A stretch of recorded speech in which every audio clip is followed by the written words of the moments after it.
Rockville. This is DJ Honey Turtle. Let's talk a little bit about video game addiction. Video games have caused young teens and children to become more aggressive. Many students choose to play shooting games than do their homework, causing bad habits at a young age. Many doctors believe that there is such thing as video game addiction, where if a child doesn't have an electronic, they go aggressive. I myself play video games, mainly over the weekend though. When I don't play, I feel like I'm being punished for doing something wrong. Video games completely change who someone will become. If we want to cure this addiction, then we must stop creating games for these children to become addicted to. Video games are as addictive as drugs, and I wouldn't let my kid do drugs. Hello, Rockville. DJ Wallenswagger. DJ Goodlife. Alright, so what we're talking about today does not involve video game addiction, but Game of Thrones. Oh, yeah. Yeah! This third episode was Walk of Punishment, and it was actually a pretty good one. It was surprisingly nice. I enjoyed it a lot. I'm sure you did. Oh, you know. Alright, so basically Tyrion Lannister, he becomes now the treasurer for the king after his father's kind of moved him around and trying to do things. Theon escapes from these prisoners and he gets continually getting saved by this cleaning boy. Stannis is mad that Melisandre is leaving him because she needs to go find somebody to get an army for him. And then across the sea, Daenerys has just decided to buy an army of 8,000 eunuchs. Yeah. By paying for it with one of her dragons, which no one agrees with because, I mean, they're dragons. Why would you trade off your dragons even for 8,000 men? I would keep my dragon. Who doesn't want a dragon? Yeah. Dragons are way better than any number of people. I think she might have some plan, though, so we'll have to see what happens next week. Maybe. Across the wall, the wildlings are moving down, and they're going to go across the wall in a little group and take the main Night Watch castle. And then if Jon Snow doesn't cooperate, they will throw him off the wall. Some intensity.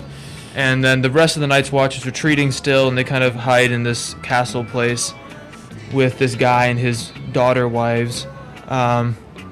And then we're introduced to more characters, as always, since it's Game of Thrones. Every episode we get another 8 characters for every one they kill off. I know. So we meet the Tully family, and we see how they are as people, and there's a funeral and all that. And we learn more about the characters of each person. We know that some of them are weak and some of them are whatever. And we continue to Arya, and she and her friends kind of have to keep on going. And she says goodbye to one of her friends, Hot Pie, which is actually kind of a soft moment for the series. I was really surprised with that. Yeah. You know, after all this death, it was... Yeah, there's not very many, like, those nice, soft, like, happy moments. It made you feel good, though. You know, it was kind of like... But it was also sort of like they're kind of being separated by the world. You know what I mean? The way the world is going, it's forced them to not be together. Yeah, and that's kind of a little sad, but it was bittersweet, but it was still nice. And then Jaime Lannister and Brienne are captured still, and they almost kill her, but he manages to save her through bribing. And then he tries to save himself, and it looks like it's going to work, but then they cut off his right hand.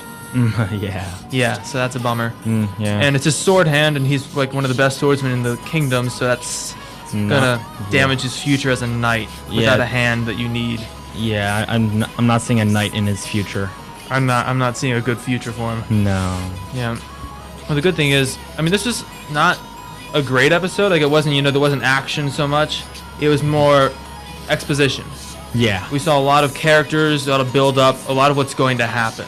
There were some nice moments, some softer moments, which is a nice pause from all the death and destruction and horror of war. And, well, I mean, it's just a good season so far, averagely, because, I mean, considering how it started off, it's like kind of weak. It's picking up, whereas season 2, it started off incredibly strong, and then it got worse. Yeah. So I'm expecting that's going to get better, especially since I know how the books go.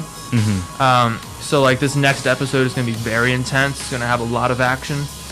So I'm looking forward to see how that goes. I mean, each plot line is developing more and more, It's just really interesting. Because I've never read the books, but I just can't wait for, like, the next episode, because after the previous one, you don't know what to expect. With all this slow moments, like, next episode may be, like, action-packed and lots of killing and more dragons, hopefully.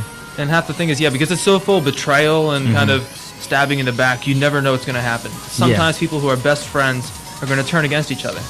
So that's just always amazing. And you wonder then, can I still trust this character? Do I like this character? and then will he still keep going? Yeah.